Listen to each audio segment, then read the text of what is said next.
Welcome back in, everybody. So I've taken a break from posting for a little bit, and I come into today and we see Pfizer at a decade low. Now, this is pretty interesting because I thought Pfizer's last quarter was pretty impressive, and now we have to think more macro.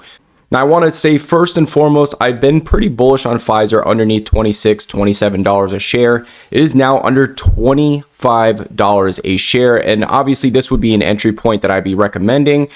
But I want to pump the brakes here and say that maybe I'm wrong with this because the macro is not supporting the fundamentals, and that's where the big problem is. Now, if you're new to the channel, I always recommend just dollar cost averaging into a broadly diversified index. Set it and forget it. But I specifically want to talk about what's going on here in the overall markets and some individual stocks that I've been talking about on the channel. So with Pfizer's blowout quarter, a big part of their income was coming from Paxlovid, which is a COVID remedy. And now we have Robert F. Kennedy as health secretary, which is pushing a lot of the vaccination stocks down. We're now seeing Pfizer underneath $25 a share, and I believe it got as low as about $24.70 today, maybe even a little bit lower than that. We take it from the pandemic high and we break it down here. It is down over 57% from those COVID highs. Obviously, this is a very distressed asset at this point in time, even though the fundamentals are there.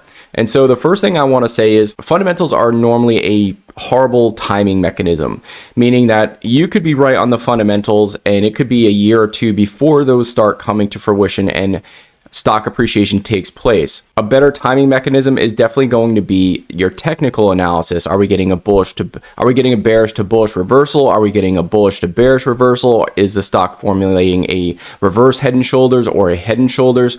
So there are some technical analysis that let us know if a stock kind of formulating a top or a bottom. But on this channel, I do focus more on the fundamental analysis because I do believe that's where you get the longer term stock appreciation over 10, 20 plus years.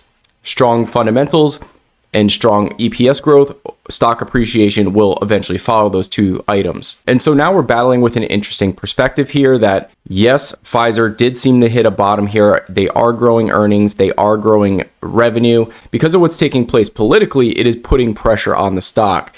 And I really don't know the ramifications of how this is going to impact Pfizer's revenue, and I don't think anybody does. And so I don't think this is the last of what we're going to hear on more pressure of these types of companies. So therefore, I really don't know the landscape. I did get out around 25.75. If you guys have been following, I got around 26.30. I got a dividend, so I am slightly down in the position, probably 2 to 3%. And my portfolio is underperformed because Pfizer was a large portion of my portfolio. I thought it was one of the best values out on the market. I like the dividend yield. I like the fact that it looked like earnings were troughing here. And so I did think there was a lot of upside for Pfizer, basically getting an average right around a $35 to $36 stock price, and I was buying it at 26 and change. So I thought there was a nice upside, low risk, high reward type of stock here, and obviously that's not the case. And so when I look at what I've been wrong on the year, it's definitely been healthcare. I've been completely wrong on healthcare. CVS is another one that I broke even on. Pfizer is one that I lost a few percentage points on. But where I've kind of been strong or been correct, it has been companies like Disney, companies like Cisco Systems, companies like Raytheon Technology, which kind of offset the losses that I had in companies like CVS and Pfizer. So now I want to talk about going forward. Right now, I'm going to sit back and let healthcare bleed even more. Now, healthcare has already been an underperformer, but what I want to do now is just sit back and see if it keeps selling off.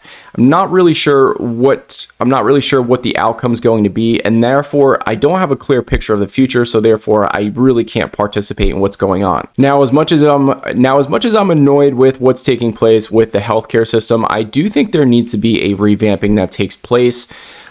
I think we are really reliant on pharmaceuticals, and so even though I like the company from a fundamental standpoint, I do agree with what Congress is doing at this point in time and trying to revamp the healthcare system. So with prices underneath $25, leave a comment down below. Let me know if Pfizer is a value trap or a value trade at this point in time. Would really love to know what people's opinions are of Pfizer at this point in time. Jerome Powell stated yesterday that there is no need to hurry on lowering rates. The economy is in very good shape, and this to me could mean that inflation could be sticky. If we have that strong economy and we're heading into a optimistical part of the season, could we see inflation tick back up? When we went back to the technicals, I showed you guys that I thought the end of this year could be choppy. I think the market is extremely expensive, and even the ideas that I thought would work are not working. So with all this uncertainty going on and the fact that I'm looking at the overall market thinking it's expensive, a lot of unknowns taking place here when it comes down to inflation. Obviously, when it comes down to healthcare, one of the sectors that I thought was actually pretty reasonably priced,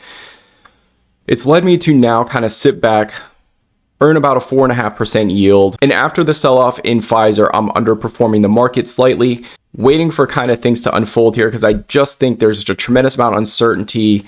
And we could see some serious volatility here. And obviously, we're seeing some serious regulation. And we could be seeing some serious regulation when it comes down to healthcare as well.